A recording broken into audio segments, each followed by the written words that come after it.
got things to say on a busy NBA day. Okay. I grew up with the NBA. You could push guys around. You could forearm check. You could hand check, Eddie. We're all gassed up on this triple-double thing. Like, I like the 60 points that James got last night. He's a nice offensive player. All I'm saying is it is a lot easier to get 60 today than 15 years ago. And Mike D'Antoni's system made Steve Nash, in Kobe, Duncan, and Shaq's prime, Steve Nash was the best player in the league. This system is built for guards to go off.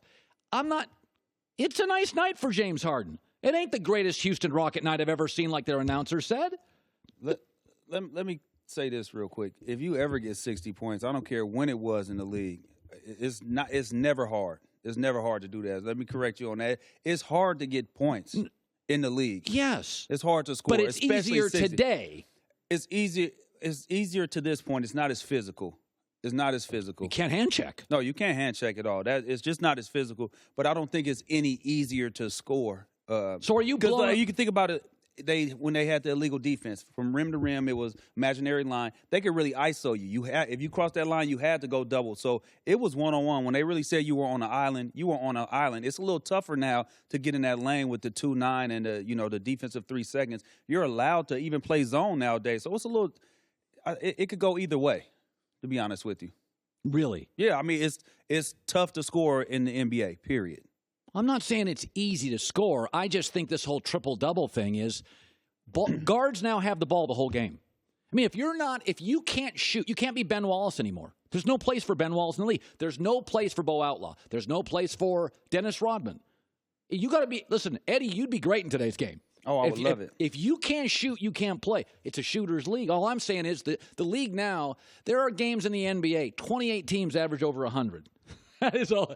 I mean, when I was a kid, NBA games were 92-88, and that's what they were. They're 128, 124. They were hard watches, too.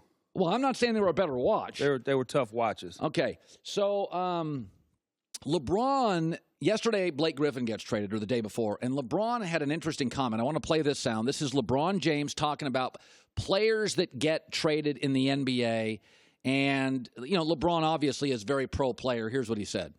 When a player gets traded, they was doing what's best for the franchise. But when a player decides to leave, he's not loyal. He's a snake. He's not committed. That's just that's the narrative of how it goes. So I'm definitely I know that firsthand. My takeaway on this Blake trade is the Clippers called him a Clipper for life and then moved him to Detroit. If I'm an NBA player, Eddie, this is why I'm always looking over my shoulder.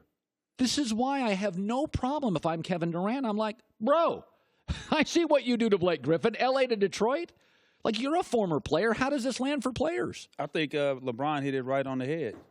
That's exactly how it is. If you're a commodity to the team, right, and if they feel that they can get better pieces, they will get rid of you, no matter what kind of – look, you see how they swoon Blake. So we'll raise your rafter. You're in your jersey in the rafter. You're going to be a Clipper for life.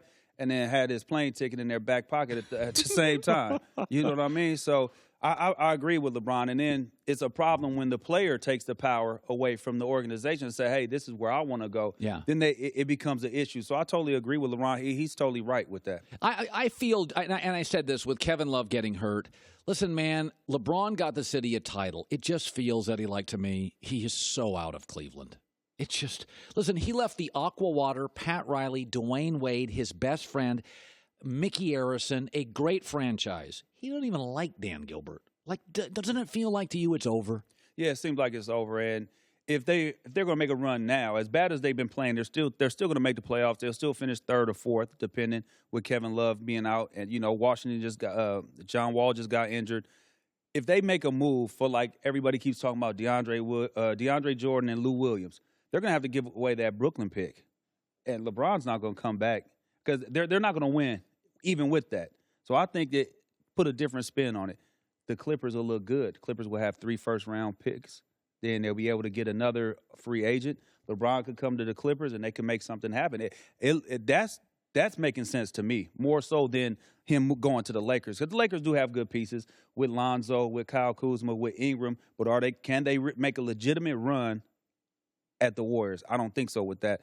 If he was to go to the Clippers, they have 3 first-round picks. You could always make some moves with those first-round picks and get another veteran player. And then you bring another free agent. You might have something there to make some noise. By the way, Steve, we haven't seen Lonzo play in a while. Lakers playing well. There was an absolute narrative, I would say for the first month as he struggled, that he was a bust. And I just don't see the bust thing. Now, I don't think he's overly athletic. He's not a great athlete, so I don't see him as a superstar. What is your takeaway on Lonzo? My takeaway is I think people got caught up more so in his father and not looking at what his body of work is. I think the last 4 years, you have one guy that's averaged 10 points, 7 rebounds, and 7 assists. Who? Draymond Green, all-star, right? And this year, he's averaging about 10 points, the same exact as what Lonzo's doing. But he has Kevin Durant. He has Klay Thompson. He has Steph Curry over there. So you look at Lonzo's numbers, the same as Draymond's, he's a bust. But you look at Draymond's number, he's an all-star. So I'm trying to figure out, I thought the numbers are the numbers, right? And you look at production. You could make an argue Lonzo's doing it with much less talent. You don't have to make it. It's harder to get an assist when I'm passing to Brandon Ingram than Steph. It's definitely harder what Lonzo's doing without the weapons that Draymond has. But not taking anything away from Draymond, but you look at Draymond and say that's an all-star. And then you look at Lonzo and say that's a bust. I think for the most part, it's people who don't like his father.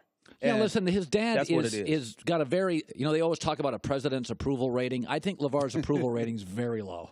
That is my takeaway on LeVar Ball's approval rating. That has nothing to do with his son's game. No, it doesn't. And I know, listen, that's just the way the world works. A lot of people are just turned off by the whole thing. Right. They're turned off by the whole thing.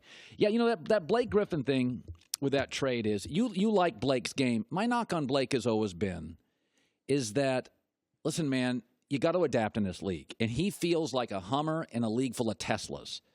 Like, you got to be able to shoot. He's shooting 23% in mid-range games, and he's hurt, Eddie, all the time. I think that's the biggest thing, that he's always injured.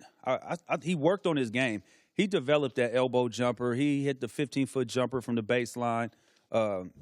He really worked on his post moves a little bit. One thing that I think he's very underrated at is getting the rebound and pushing it on the break himself and making plays and making decisions. I think that's an attribute. He's a better ball handler today than when he broke into the league. I think that's an attribute that, a lot of bigs don't have like that, especially the way he plays, the power game. So you like him? I like it. I like. Do you like Blake's him game. for $107 million? You're going to be stuck with that. But they had to play some. They had to pay somebody. Clippers had to pay somebody. Once they traded Chris Paul, they had to pay somebody to say, hey, man, we're not just mailing it in. See, that was my takeaway. They remember, Kristine and I talked about this. I said they signed Blake, not because they love Blake. They signed Blake because he's a star. And it's Los Angeles. And I got USC football and Dodger baseball and Angel baseball and NHL, and I got the Lakers. And you got to sell tickets in this league. This is not like Orlando. It's the only game in town in Disney World. Like, if you don't have a star, people won't go to your games. And also, they know that if they needed to move him, you could get some assets for him, like they did. They got Tobias Harris, very good player. Yeah, nice player. Very good player. Avery Bradley, good defender. And then the first and second round pick. I mean, they got a lot of assets for that. Eddie House, good seeing you, bud. Thanks for watching. Subscribe here to get the latest from the show. Also, be sure to check out more of the best clips from The Herd or go watch a few segments from our other shows on FS1.